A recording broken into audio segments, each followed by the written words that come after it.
우리들의 인생길은 어디로 가죠? 아세요, 여러분? 그것도 모르시고 사세요? 우리 인생길은 어디로 갈까요? 그래서 많은 사람들이 이거에 대해 생각해요. 저도 어렸을 때 저는 너무나 비행 조종사가 멋져 보였어요. 그래서 꼭 그거 하려고 마음 먹었는데 제가 젊어서 비행기도 타보지도 못했어요. 조종사까지. 내 마음대로 안 되더라고요. 근데 여러분의 인생길은 어디로 가냐는 거죠. 전도서 9장 1절 내가 이 모든 것을 마음으로 생각하여 탐구해 본 결과 의인이나 지혜로운 사람이나 그들이 하는 일은 모두 하나님의 손안에 있다는 것을 알았다. 그러나 아무도 자기를 기다리는 것이 사랑인지 미움인지 알지 못한다. 네. 그래서 이 땅에 태어나서 아주 훌륭한 사람들, 그런 사람들도 미래를 생각해 본 결과 내가 잘 될지 못 될지 모르겠더라. 근데 우리도 마찬가지잖아요. 여러분 알아요? 몰라요. 그래서 마치 우리가 장기를 두면 누군가가 옆에서 운수하는 것처럼 우리들의 인생길을 누군가가 이끌고 있다고 하는 건데 그 길을 내가 따라가느냐 아니냐 하는 거죠. 예레미야 10장 23절 여호와여 내가 알거니와 인생의 길이 자기에게 있지 아니하니 걸음을 지도함이 걷는 자에게 있지 아니하니이다. 네, 그렇다면 내 길은 내가 개척해서 가는 것이 아니고 누군가가 이끌고 있기 때문에 그 길을 따라가는데 내게 있지 않다라고 지금 얘기하잖아요. 그래서 이 인생길을 내가 어떻게 가야 될지, 그렇다면 내가 스스로 내 길을 개척해 가지 못하고 있다면 그러면 최선의 길은 뭔가 하는 거예요. 그렇잖아요? 내가 내 길을 만들어서 못 갔다 이 말이에요. 그럼 앞으로도 그럴 건데 그러면 앞으로의 인생길은 어떤 것이 최선의 길인가? 여러분 알겠어요? 어떤 것이 최선의 길일까요? 어차피 내 길을 내가 몰라요. 그렇다면 그 길에 가는 길의 최종적인 목적은 뭔가를 잘 살펴봐야 돼요. 나를 누군가가 이끌고 있다면 또는 인생길에 이 선악의 대쟁투가 있다면 그들이 이끌고자 하는 최종적인 목적은 뭐냐는 거죠. 전도서 8장 16절로 17절 나는 지혜를 통해 세상에서 되어가는 일들을 관찰하리라. 마음을 정하고 밤이나 낮이나 뜬 눈으로 살면서 하나님께서 하시는 모든 일을 살펴보았다. 그리고 이 세상에서 일어나는 일을 인간은 알 수가 없다는 것을 깨달았다. 인간이 비록 그 일을 알아보려고 가진 애를 써도 그것은 불가능하다. 가끔 현인들이 나타나 그것을 알아내리라고 큰소리치지만 그들 역시 실제로 그 일을 알아낼 수는 없다. 그러나요? 밤새고 그거 알아보려고 해도 안 된다. 그러니까 머리가 아주 좋은, 세계에서 가장 좋은 그런 사람들, 그리고 하나님을 신실하게 믿었던 그 사람들도 앞길을 내다보려고 하는데 안 되더라. 근데 가끔 점쟁이는 안다고 그러죠. 거기 가서 물어본 사람도 있잖아요. 너무나 답답하니까. 내가 앞으로 어떻게 되겠어요? 아들을 낳겠어요? 딸을 낳겠어요? 직장에서 떨쳐나가겠어요? 잘 다니겠어요? 그들이 가끔 그거 맞추나요?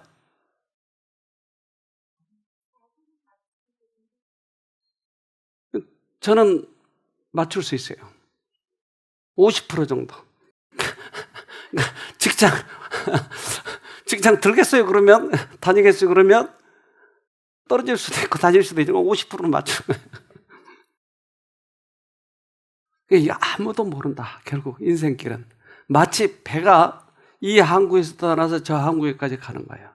근데 그 배는 이런 배도 있고 저런 배도 있고 또 인생길이 풍랑이 있을 때도 있고 잔잔할 때도 있고 모른다고요. 그러니까 궁극적인 목적은 왜 나를 배를 태워가지고 거기까지 가게 하느냐 하는 거예요. 궁극적인 것은. 삶의 다양한 경험들의 배후에 어떤 목적이 숨어 있는지 알기란 어렵다. 이러한 경험들의 대부분은 어떤 인과관계의 작용을 보여준다. 때때로 하나님은 그의 지혜로 볼 때 최상의 것으로 여겨지는 것을 성취하기 위하여 사태를 번복할 수도 있다. 그러나 하나님의 섭리 안에서 모든 경험은 품성 개발을 위한 기회가 될 수 있다. 우리들의 인생길은 잘 모르겠더라. 그런데 인과관계도 있고 환경도 달라지고, 근데 하나님께서 일이 가게 하시다가도 또 다른 데로 가게 하시다고 하는데, 궁극적인 목적이 뭐였어요? 그것이 품성 개발을 위한 목적이었다. 그러니까 내 인생길이 파이로트가 되든 대통령이 되든 그게 중요한 게 아니다. 가장 중요한 것은 우리들의 품성 개발을 위한 것이다. 그러니까 궁극적인 그 목적을 알아버리면 어떤 환경에 처해든지 나는 그것을 이루기 위해서 노력을 하면 결국은 나는 성공하는 것이다. 내가 환자가 됐든 건강한 사람이 됐든 관계없다. 근데 이걸 놓쳐버리니까 우리는 인생을 되는 대로 엉망진창으로 살아버린 거예요. 이걸 놓치니까. 그래서 어떤 사람은 머리가 좋게 태어나고 어떤 사람은 IQ가 낮게 태어나고, 그러면 원망만 하는 거예요. 나는 왜 그래요? 나는 왜 미모가 없어요? 이렇게 원망만 하다 보니까 인생길을 놓쳐버리고 마는 거예요. 근데 잘생겼든 못생겼든 관계없어요. 가는 길은 결국은 목적은 분명하니까. 그래서 우리들의 이 품성, 우리의 마음, 이 속에 들었는데 우리들의 마음이 어떻게 생겼냐면 이 뇌 속에 마음이 들어있어요. 사람들은 마음이 어디 들었는지를 몰라가지고 마음이 아플 때 때때로 가슴이 아픈 거예요. 그러니까 가슴에 마음이 들었나? 그리고 심장도 폐도 위장도 다 바꿔봐도 마음이 안 변하는 거예요. 근데 우연한 기회에 이 뇌에 대해서 어떤 사고가 일어났는데 입력과 출력 사이에 막대한 정보 처리를 하는 전두연합령이라고 하는 게 있어요. 전두연합령이 빨갛게 칠해진 저 앞부분이에요. 근데 저 앞부분이 사람과 원숭이와 고양이와 다 달라요. 사람은 커요. 이게 전두연합령이. 근데 다른 동물은 크기에 비해서 작아요. 그래서 원숭이도 그 전두연합력이 작아요. 근데 사람은 커요. 근데 이 전두연합력에서 뭐 하냐면 전두연합령은 뇌 전체를 총괄하고 감정을 제어한다. 뇌 전체를 총괄하고 감정을 제어한대요. 그러니까 과거의 정보, 경험, 지식 이것을 책상 위에다 갖다 놓고 판단하는 거야. 내가 사업을 더 해야 될 건가 말아야 될 건가, 투자를 해야 될 건가 말아야 될 건가, 인생길을 일로 가야 될 건가 저리로 가야 될 건가, 이런 판단을 하는 부분이 전두연합력이더라. 회사의 CEO처럼 판단하는 거야. 해야 될까 말아야 될까. 근데 사람은 이게 커요. 그래서 이 큰 이 전두연합력이 사고를 당해가지고 밑에 그림처럼 이렇게 철봉이 공사장에서 일하다가 폭발해가지고 저렇게 뚫어져 버렸어요. 그런데 저 철봉을 빼가지고 살았어요. 살았는데 달라진 게 있었어요. 피니어스 게이지의 비그, 1848년 미국에서 공사 현장을 감독하던 피니어스 게이지의 머리에 화약 폭발로 날아온 철봉이 꽂혔다. 철봉은 왼쪽 뺨을 뚫고 머리 윗부분으로 관통했다. 사고 후 그는 기적적으로 목숨을 건졌지만 전두연합령의 대부분을 잃었다. 시각, 운동 능력 등에는 거의 장애가 없었다. 그러나 그때까지 온순했던 그의 성격은 난폭해졌고 미래에 대한 계획성이나 꿈을 전혀 가질 수 없게 되었다. 그때서야 마음이 뇌에 들었구나라는 것을 알게 됐어요. 근데 이 뇌, 특별히 이 전두연합령에 있어서 역할이 뭐였죠? 뇌가 이렇게 많이 있는데 특별히 이 부분이 역할을 하는 게 있었다 이 말이죠. 뭐였죠? 미래에 대한 계획, 그리고 성격이 난폭해져 버려요. 그러니까 우리들의 품성을 관할하는 부분이 대부분 여기에 들었더라. 나머지 부분, 후두엽이나 투정엽이나 측두엽이나 이런 부분은 다른 역할을 하고 주로 우리들의 성격에 관한 부분은 이 앞부분이 하더라. 전두엽암양이. 그러니까 이게 망가져 버리니까 성격이 엉망진창이 돼버린 거예요. 그래서 하나님께서 우리 안에 이것을 심어 놓으셨는데 이거 판단력, 절제력, 감정을 조절하고 이것을 잘하게 되면 우리의 성격이 달라지겠네요. 그러니까 아까 장기를 두듯이 인생을 이뤄갈 수도 있고 질 수도 있고 이길 수도 있고 이런 게임을 하고 하는데 그 게임을 할 적마다 흥분해버리고 실망해버리고 그렇게 가지 말고 졌더라도 침착하게 인생은 그럴 수 있어. 뭐 실패할 수도 있잖아. 이런 남편이 올 수도 있잖아. 저런 남편이 올 수도 있고. 목적을 향해서 가야 되는데 그 사건에 내가 얽매여 버리면 이룰 것을 못 이루는 것이에요. 사건이 어떤 사건이 닥쳐오든지 관계없어요. 제 어렸을 때 꿈과 지금 전혀 다른 길을 하고 있다니까요. 그래서 우리 아버지가 그렇게 술을 좋아하셨는데 그 술 먹는 유전인자가 나에게 와서 내가 얼마나 술을 잘 마셨는지 몰라요. 그러나 내 인생이 지금은 술 마시지 말라고 다른 사람에게 강의할 정도로 또 될 줄이야 꿈에도 생각 못한 거예요. 내 인생길은 알 수 없어요. 중요한 건 뭐죠? 중요한 것. 그 사건 속에서 내가 어떻게 개발하느냐는 거예요. 그래서 사건이 실패했으면 그 중간에 또 하나님께서 언제나 구원의 길을 놔두셨어요. 거기서 다시 선택하도록. 로마서 8장 29절 하나님이 미리 아신 자들로 또한 그 아들의 형상을 본받게 하기 위하여 미리 정하셨으니 이는 그로 많은 형제 중에서 맏아들이 되게 하려 하심이니라. 네. 하나님은 그 아들의 형상을 본받기 위하여서 우리의 인생길을 미리 정해놨다. 내가 가다가 쓰러졌어. 그러면 거기에서 다시 형상을 본받는 길이 있고 또 가다가 잘못 갔어. 거기에 또 길이 있고 미리 정해놨어요. 언제나 하나님께서는 하늘길을 누구에게나 정해놨어요. 우리 구원 받을 사람과 못 받을 사람 정해놓지 않았어요. 만약에 하나님께 그러셨다면 이것은 하나님께서 우리에게 자유의지를 주지 않았다는 결과예요. 그러나 자유의지가 있기 때문에 우리는 실패할 수도 있고 이길 수도 있어요. 그럼 만약에 정해놔버리면 내가 예수 믿을 필요가 없는 거예요. 난 어차피 구원 받을 사람이니까. 근데 이 정해놨다고 하는 것은 그 사람의 길마다 다 하늘길로 연결해놨다. 그래서 우리가 가다가 실패하면 또 다른 길을 제시해놨다. 누구에게나. 그래서 우리 인생길은 가다가 실패하는 그런 지점이 없어요. 우리는 꾸준히 가야 되니까.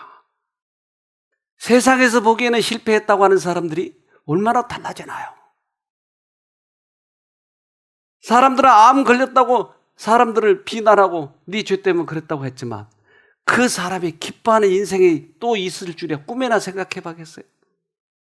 우리 인생길은 우리가 함부로 속단해서는 안 됩니다. 끊임없이 우리의 길이 제시되어 있어요. 선악의 대쟁투가.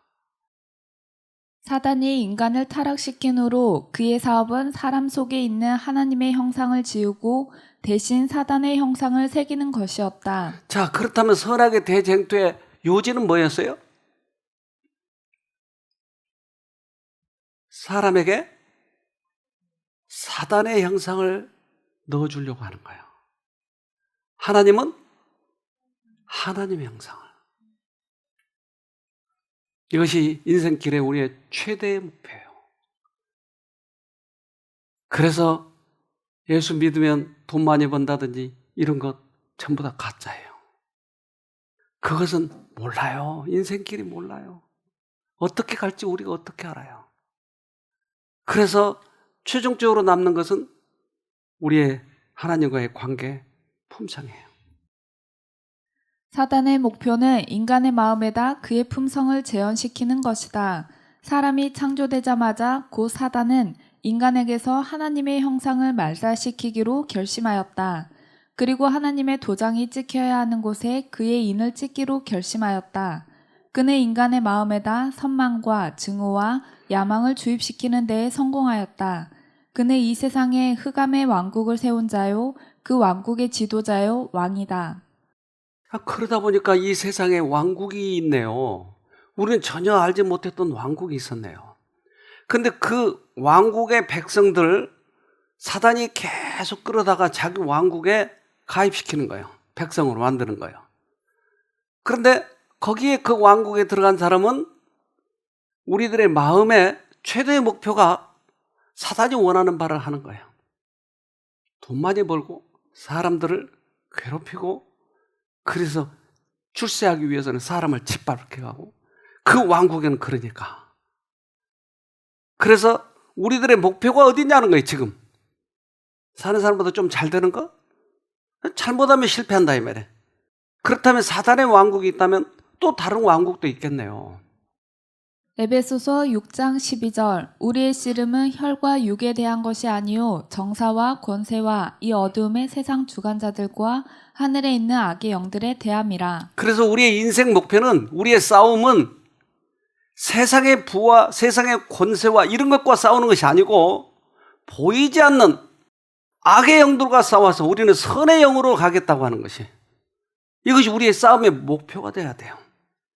그런데 이걸 흐리게 만들어놔서 그리스도인들이 세상 왕국을 쫓아가면서 그것이 마치 하늘 왕국 가는 것처럼 착각하게 만들어 놓은 거예요. 그것이 기복신앙이에요. 이건 엄청 잘못된 것이에요. 사람들은 많이 홀려놨어요. 우리의 최고의 목표는 하나님을 닮는 것이에요. 최고의 목표. 누가복음 15장에 보면 이 15장 전체에 세 가지 비유를 들어요. 첫 번째 비유는 잃은 양을 찾아오는 것이에요. 그래서 그 잃은 양, 자 봅시다. 누가복음 15장 5절로 6절 또 찾은즉 즐거워 어깨에 메고 집에 와서 그 벗과 이웃을 불러 모으고 말하되 나와 함께 즐기자 나의 잃은 양을 찾았노라 하리라. 자, 예수님이 이 비유를 들면서 당신은 목자고 우리는 뭐예요? 근데 잃었어요, 여러분? 뭘 잃었어요?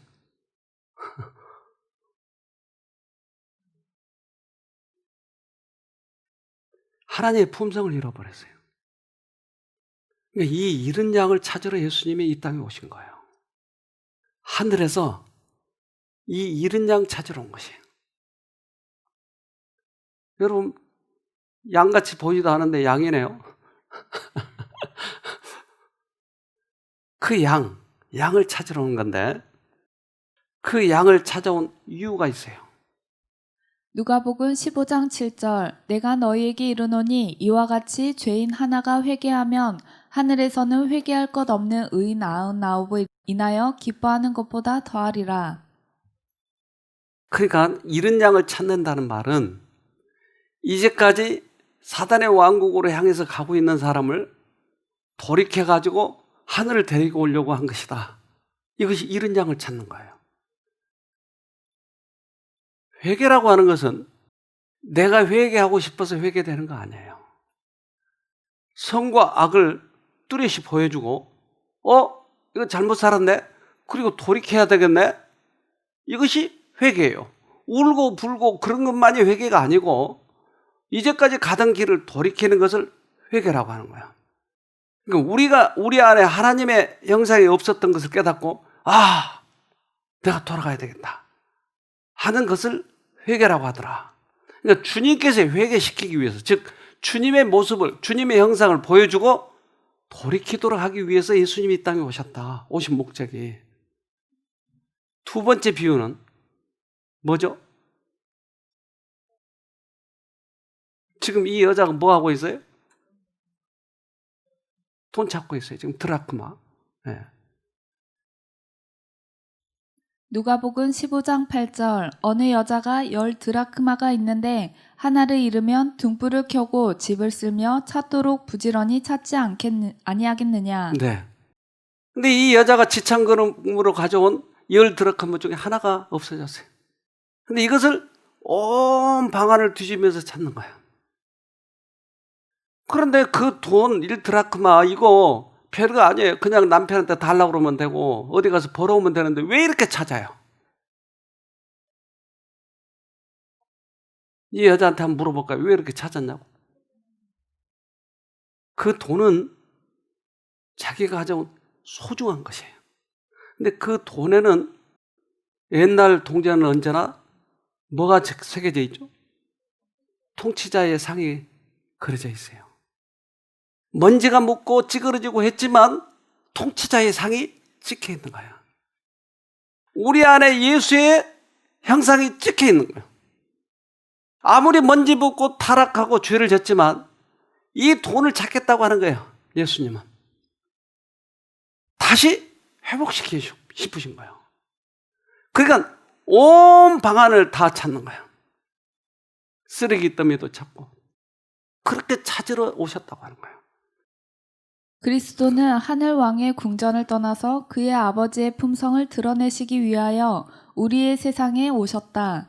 이리하여 그는 인간을 하나님께 충성하는 자로 되돌아가게 하시려고 인간을 도우신다. 사람들은 사단의 형상을 입고 있었다. 그리스도가 오신 것은 그들에게 도덕적 능력과 능률을 가져다 주려 하심이었다.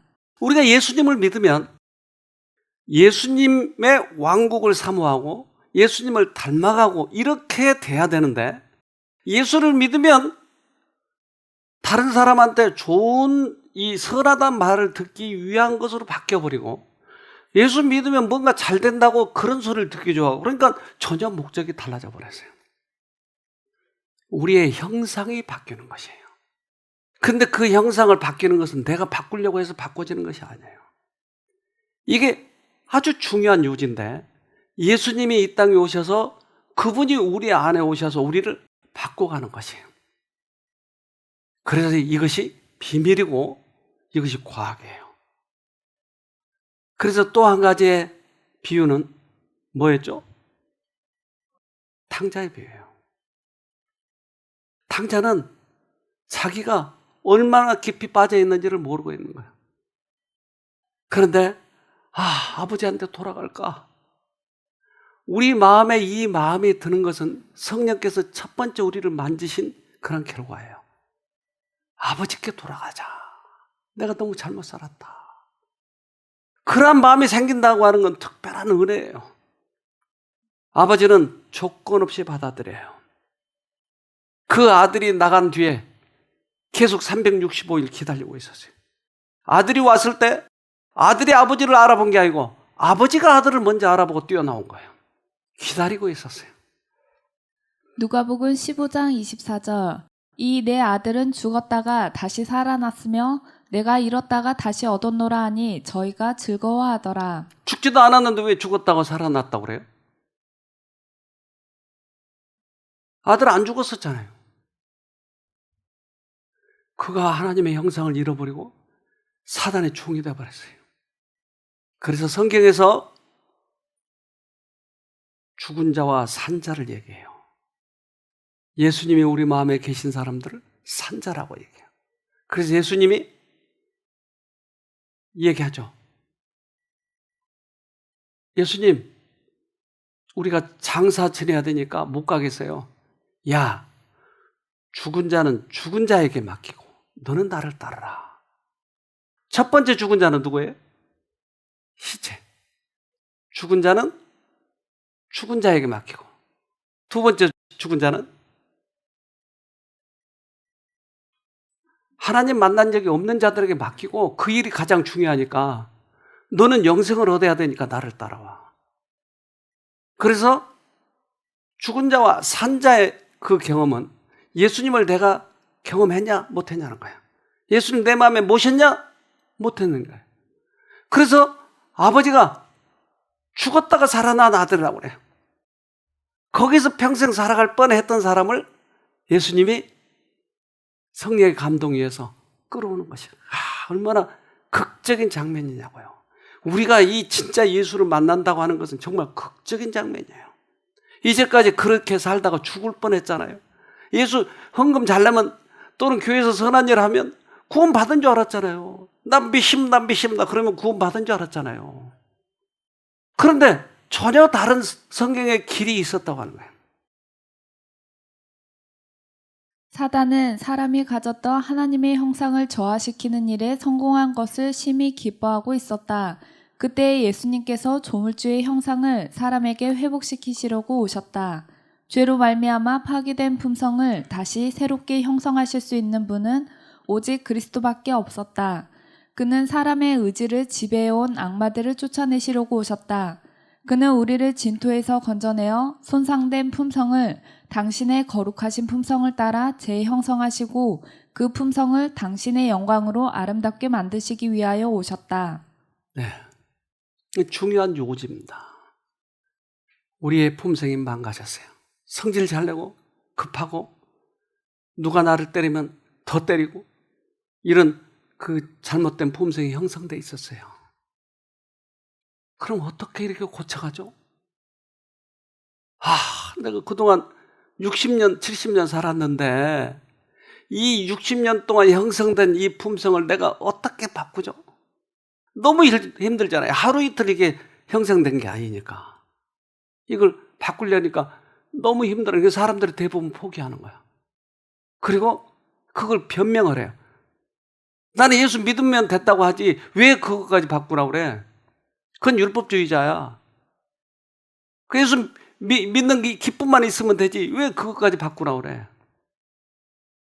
그러나 주님께서 분명히 형상을 바꾸시겠다고 하는 것이에요. 제가 중국에 가니까 그들이 엄청 해바라기 씨를 많이 먹더라고요. 그러니까 해바라기 밭에 해바라기가 쫙 심어져 있는데 얘들이 한결같이 한쪽만을 바라보는 거야. 아침은 동쪽, 저녁에는 서쪽.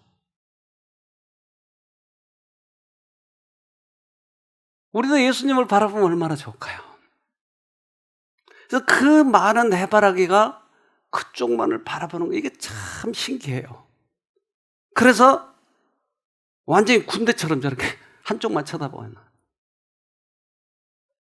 그래서 이제 여름이 늦여름이 되면 해바라기가 고개를 푹 숙이고 무거워졌어요. 왜 무거워졌어요? 씨가 맺혔으니까. 그래서 과학자들이 왜 해바라기는 다른 꽃은 아무데나 이렇게 피는데 해바라기는 왜 해 쪽으로만 피는가 이걸 연구했어요. 이걸 굉장히 궁금해했어요. 그래서 이걸 밝히기 시작했어요. 해바라기가 태양을 쫓아가는 습성은 성장에 필요한 양분을 얻기 위해서이다. 다른 식물에 비해 성장이 빠른 해바라기는 효율적으로 광합성을 하기 위해 잎을 돌린다. 꽃봉오리도 마찬가지다. 양분을 얻기 위해 초록색일 때는 태양을 쫓아다니며 광합성을 한다.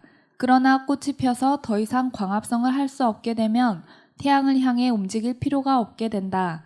이때 만개한 꽃은 고개를 남쪽으로 돌리고 더 이상 움직이지 않는다. 목적이 달성되면 안 움직여 버리나요? 그러니까 광합성을 이루기 위해서 쳐다본다는 거예요.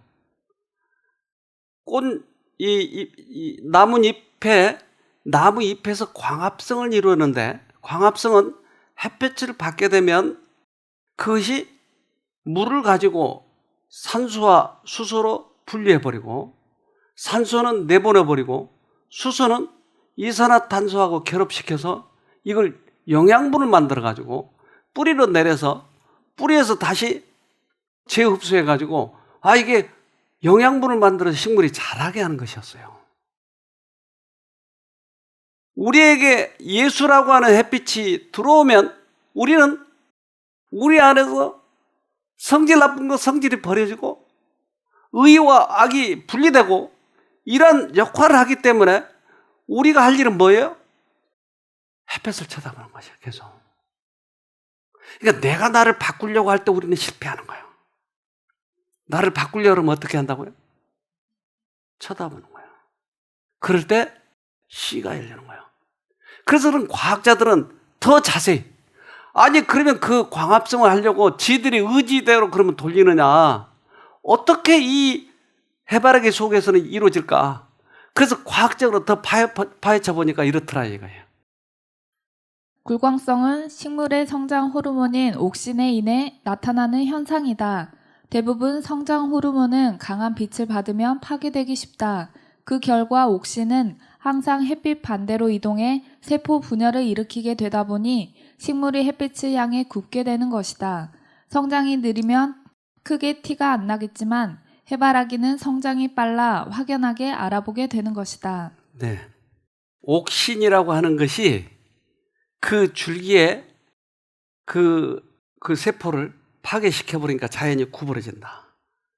그래서 햇빛 많이 받은 쪽이 구부러져 버리니까 햇볕 쪽으로 향해 버린다. 아, 이것을 발견해냈네요. 우리도 좀 뭐가 이 꼿꼿한 게 좀 파괴되면 좋겠어요. 이거 좀 파괴되면 좀 그러지 않을까요, 여러분? 여러분 좀 뻣뻣한 사람 있으세요? 요거가 좀 파괴되어야. 그랬을 때 현상이 일어나더라.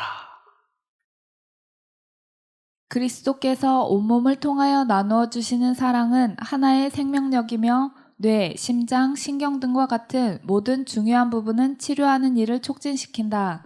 그것에 의하여 사람의 최고의 능력들이 활동하게 된다. 그것은 생명력을 파멸시키는 죄책감과 슬픔, 근심과 걱정에서 심령을 해방시켜준다. 거기에서 평온과 안정이 온다. 그것은 어떤 세속적인 것이 파괴할 수 없는 기쁨, 곧 성령 안에 있는 기쁨, 건강을 주고 생명을 주는 기쁨을 심령 속에 심어준다. 그 햇볕의 요소는 사랑이었어요. 그 사랑이 우리에게 와서 광합성을 일으키면 뇌, 신경, 신장 모든 것들이 고쳐지네요. 그리고 어떻게 암이 고쳐져요? 그걸 쳐다보니까 고쳐지죠. 아, 당연한 걸 물어보는 거예요.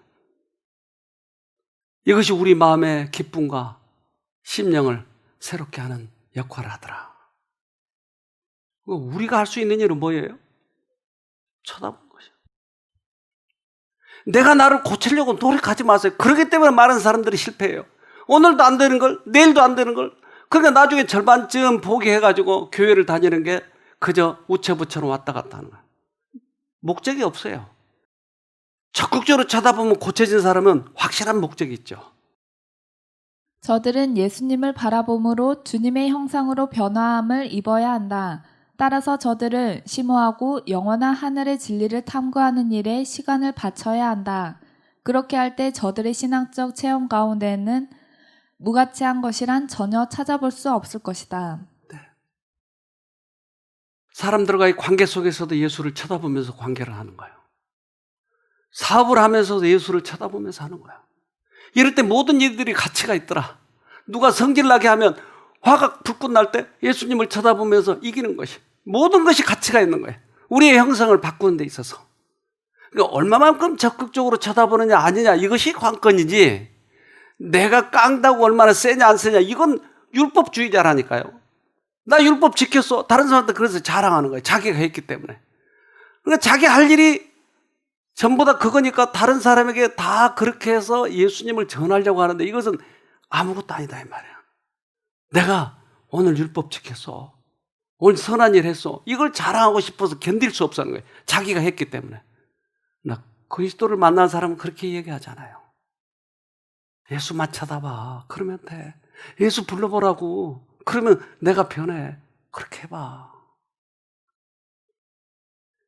우리 인간 속에는 원숭이를 실험하다가 발견한 건데, 뇌에서는 같은 일이 벌어졌다. 거울 뉴런은 원숭이가 음식물을 붙잡기 위해 손을 내밀 때 활성화되는 뉴런이 어느 부위인지 알아내는 연구 과정에서 우연히 발견되었다고 보고되고 있습니다. 1996년 이탈리아 지아코모 리졸라띠가 이끄는 실험실의 연구진이 원숭이가 보는 앞에서 음식을 잡는 동작을 보이자 원숭이가 직접 음식을 잡을 때 활성화되는 부위와 동일한 곳에 뉴런이 활성화된 것입니다. 거울 뉴런이라고 하는 그런 뉴런이 우리 안에 있는데, 원숭이 안에 있는데, 이 원숭이가 땅콩을 집을 때, 바나나를 집을 때 그것이 활성화가 되는 부위가 있더라. 그래서 그것을 이제 실험을 계속 하는 중에 내 뇌 속에서 거울처럼 반영되는 상대의 경험, 상대의 욕망, 상대의 감정, 그리고 그 보상으로 상대도 나를 거울처럼 비춰주기를, 이해하는 만큼 이해받기를, 공감하는 만큼 공감받기를, 타인과의 교감을 갈망하는 내 뇌 속의 거울 뉴런의 반응입니다. 그래서 원숭이가 땅콩을 집을 때, 바나나를 집을 때 거기에 활성화가 되는 거예요. 그래서 이제 과학자들이 체크해요. 아, 여기가 거울 뉴런이 있구나. 근데 우연히 실험자가 바나나를 먹는데 이걸 꼽아놨거든요. 근데 원숭이가 먹는 게 아니고 실험자가 먹는데 이게 활성화가 되는 거예요. 그러니까 다른 사람들이, 다른 상대방이 먹는 것을 똑같이 느끼고 있는 거예요, 이게 원숭이가. 그래서 상대방의 경험을 나에게 비춰준다고 그래서 거울 뉴런이라고 해요. 거울 뉴런이에요. 그러니까 거울 뉴런이 누구에게나 들어있더라. 원숭이에게도 들어있고 사람에게도 들어있는데, 원숭이와 사람의 차이는 약간 나요. 그것은 원숭이는 행동만 따라서 하는데 사람은 감정을 같이 느끼고 있는 것이에요. 그래서 공감 능력이 생기는 거예요. 상대방이 바늘로 찔리면 아프겠다. 상대방이 자식을 잃어서 그러면 얼마나 아플까. 이걸 같이 느끼더라, 사람들은. 다른 사람의 이야기를 들어도 자신의 일처럼 느낄 수 있음. 그래서 고아들이 TV에 나와서 그 억울함을 호소하면, 인생을 살아가는 힘든 걸 이야기하면 TV를 본 사람도 같이 눈물을 흘리고 있잖아요. 피해자들이 얼마나 고통스러울지 몰랐어요. 네. 그러니까 사람들은 감정까지 같이 느끼고 있는 거야. 그래서 이 뉴런이 있는지 실험을 해봤어요. 어떻게 실험해봤냐면, 센서를 붙여놓고 TV에 그 사람들을 인상을 쓰고 또는 웃고 이런 0.3초 만에 지나가게 했어요. 그러니까 화를 내면 이 사람은 보고 있는 사람은 어느 근육이 움직이는지를 관찰을 했어요. 그래서 센서를 여기저기 다 붙여놨어요. 그리고는 데이터에 뽑아보니까 그 사람이 그 TV에 나와서 그 표정을 한 사람과 이 보는 사람의 세포가 거의 같아요. 움직이는. 그 잠깐 지나가는데도. 그러니까 우리는 내가 너 인상 써라 해서 인상 쓴 게 아니고 상대방을 쳐다보면서 나도 모르는 사이 인상이 써지는 거예요. 우리 뉴런이 그렇게 돼 있다 이 말이에요. 예수를 쳐다봐야 돼. 그래서 쳐다봐서 우리가 바꿔야 돼. 내가 율법을 지키려고 바꾸지 말고 예수를 쳐다보면 나도 모르는 사이에 바꿔진다 이 말이에요. 이게 거울 뉴런이에요. 우리 모두에게 들어있는 거예요. 내가 그거를 바꾸려고 노력해서 하는 것은 율법주의자예요. 외식주의자예요. 그러나 예수를 계속 쳐다보고 있으면 나도 모르는 사이에 바꿔지는 거예요. 그래서 이 실험을 하는 사람이 이렇게 얘기했어요. 최웅 교수 한림대학교 심리학과, 표정을 그대로 따라한다는 것은 단지 표정만 따라하는 것이 아니라 그 감정도 같이 느끼는 것이 되는 것이죠. 그런 자동화된 과정을 통해서 우리 인간은 남의 감정을 공감하도록 프로그램되어 있다고 생각합니다. 우리가 공감하려고 하는 것이 누가 시키고 어떤 의도에 따라 하는 것이 아니라, 그러니까 우리 이 프로그램이 내장되어 있는데 시켜서 하는 것이 아니고 저절로 표정을 따라서 해버리더라. 예수님을 계속 바라보면 나도 모르는 사이 예수를 따라서 해버리더라. 그리스도의 인격을 바라봄으로써 우리는 그분의 형상으로 변화함을 입을 것이다. 그리스도의 은혜만이 우리의 마음을 변화시킬 수가 있다. 그렇게 되면 우리는 주 예수의 형상을 반사할 것이다. 그리스도교가 크게 잘못되어 있는 것은 예수는 믿지만 행동은 내가 하려고 하는 것이에요. 그러나 진심으로 예수를 만난 사람은 절대 그렇게 하지 않아요. 내가 하려고 하는 것이 그때마다 예수님을 쳐다봐서 나를 바꿔가는 것이에요. 특별히 이 교회 율법주의자란 말을 많이 듣잖아요. 왜 그래요? 자기가 하려고 하지만 엉망진창해요. 율법은 철저히 지킨 듯 하지만 사랑이 없어요. 이건 신앙하는 방법이 아니에요. 내가 하려고 하지 마세요. 그리고 예수를 쳐다보세요. 계속. 주님께서 나를 변화시킵니다. 우리 몸속에 다른 사람의 내면 세계, 다른 사람의 표정에 대해서 자동적으로 따라하고 공감하라는 어떤 프로그램이 돼 있는 시스템이 우리 인간이라는 것을 보여준다고 생각합니다. 특별한 사람이 아니고 우리 인간이 모두 다 다른 사람이 하는 행동을 따라서 하려고 하는 그런 프로그램이 내장되어 있는 것이 인간이다. 그렇다면 이렇게 과학적으로 확실하게 밝혔다면 우리는 신앙생활할 때 철저하게 예수님만 바라보고 가야 되는 것이에요. 그럴 때 내가 바뀌는 거예요. 성경은 계속 그렇게 이야기를 해요. 근데 성경에서 이야기하지 않는 그것을 자꾸 우리가 시도하려고 하는 거예요. 이스라엘 백성들이 다 실패했는데 그걸 또 시도하려고 하는 것이에요. 예수님을 쳐다봐서 변화되면 절대 그렇게 깡다고 신앙을 하지 않아요. 부드럽고 친절하고 예수님처럼 닮아가는 것이. 우리 그렇게 해야 돼요. 바라봄으로 우리는 변화함을 받게 되어 있다. 우리가 거룩하신 모형의 완전하심을 명상할 때 그의 순결한 형상으로 온전히 변화함을 입고 새롭게 되기를 간절히 바랄 것이다.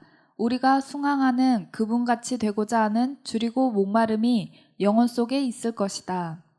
바라보면 변화되는 거예요. 그래서 우리가 그렇게 바라보고 변화하고자 하는 마음이 생길 때 우리는 이 모든 신앙의 과학이 달라져요. 따분하고 뭐 할 것이 없는 이런 거 아니에요. 계속 쳐다보면서 변화되고 또 쳐다보면서 변화되고 그러면서 다른 사람에게 이것을 나눠주면 그 사람이 달라지고 기가 막힌 이러한 경험을 우리가 하는 것이에요. 절대 신앙은 따분하지 않아요. 연구하고 또 성경을 보고 다른 사람에게 이걸 나눠줘 보고 인생길은 그렇게 가는 것이에요. 마라톤은 잠시 뛰다가 끝나는 것이 아니에요.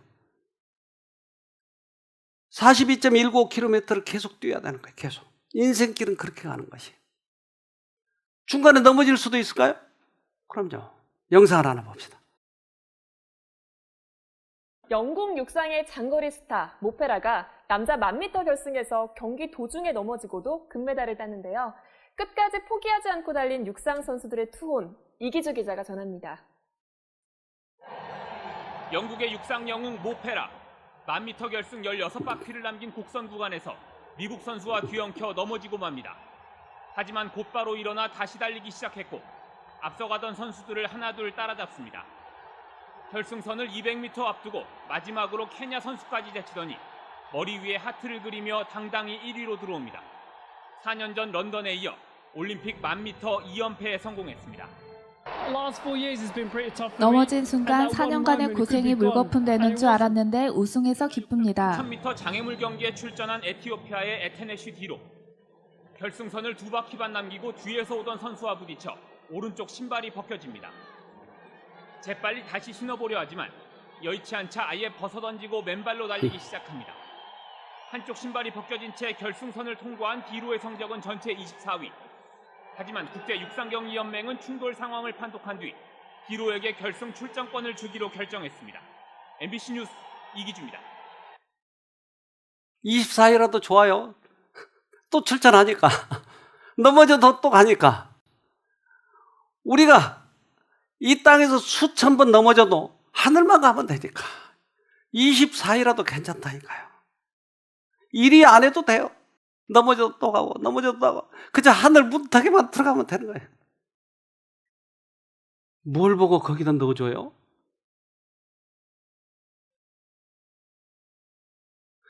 얘가 날 딱 닮았네.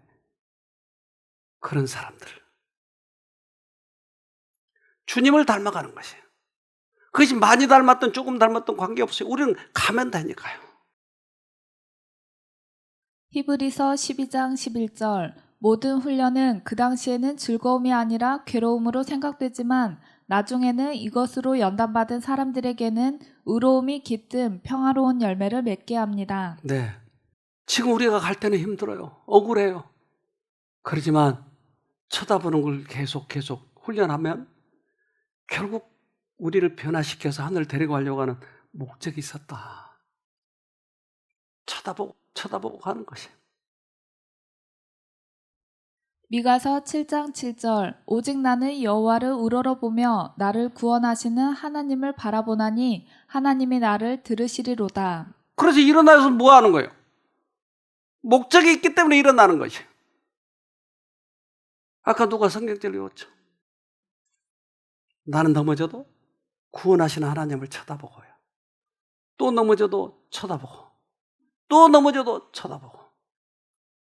우리는 그렇게 하면서 서로 형제들과 함께 의지하면서 격려하면서 가는 거예요.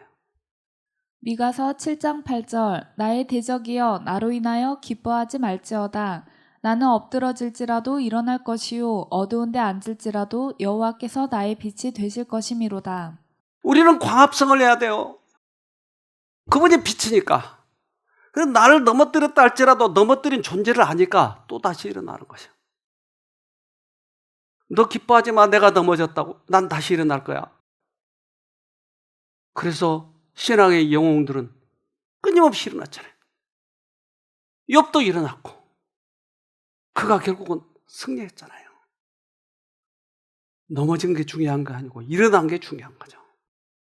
미가서 7장 9절 내가 여호와께 범죄하였으니 주께서 나를 위하여 심판하사 신원하시기까지는 그의 노를 당하려니와 주께서 나를 인도하사 광명에 이르게 하시리니 내가 그의 의를 보리로다. 그래서 내가 낚시 바늘에 끼어서 먹다가 사단이 넣어준 것 때문에 내가 걸렸어요.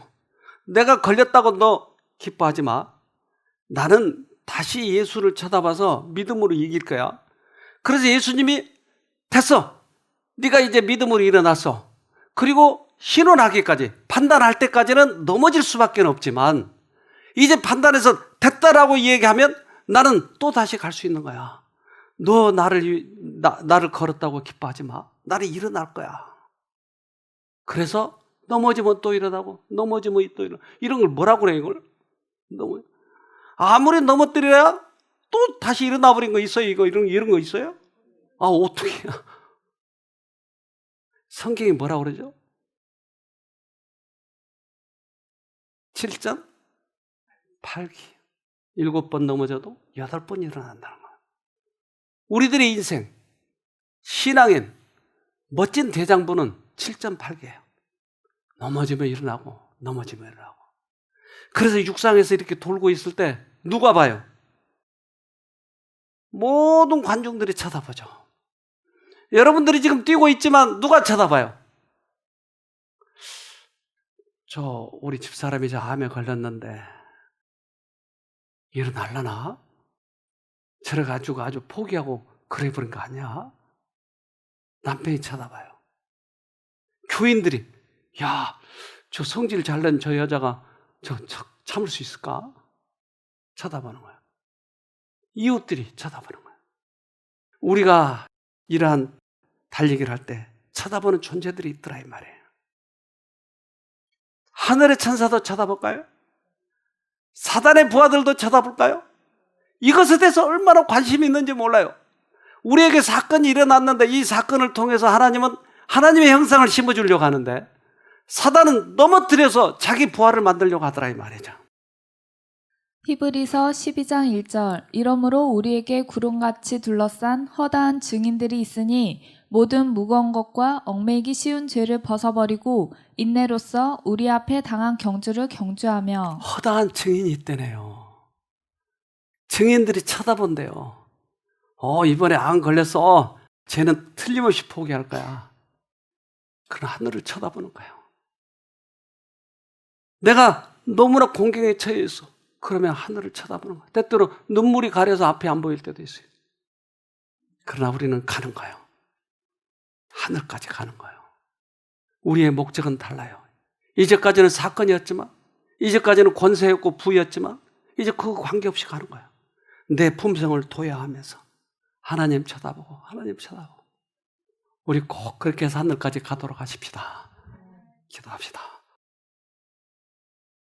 하늘에 계신 아버지, 우리들에게 은혜를 베풀어 주셔서 하늘을 쳐다보게 해주시니 감사합니다. 이제까지 너무나 지쳤습니다. 우리 힘으로 그것을 극복해 보려니 사단을 이길 수가 없었습니다. 그러나 우리에게 믿음의 주요 온전케 하신 예수님이 계신 것을 알았습니다. 쳐다보기만 하면 주님을 닮아가는 것도 알았습니다. 꼭 승리하여서 우리 모두 다 같이 하늘에 가서 기쁨을 나누는 우리 형제자매 되도록 도와주시옵소서. 그래서 오늘 싸움이 중요합니다. 어떠한 일이 있든지 하늘을 쳐다봐서 이겨나는 오늘 하루가 되도록 우리 모두에게 축복해 주시옵소서. 예수님 이름으로 기도합니다. 아멘.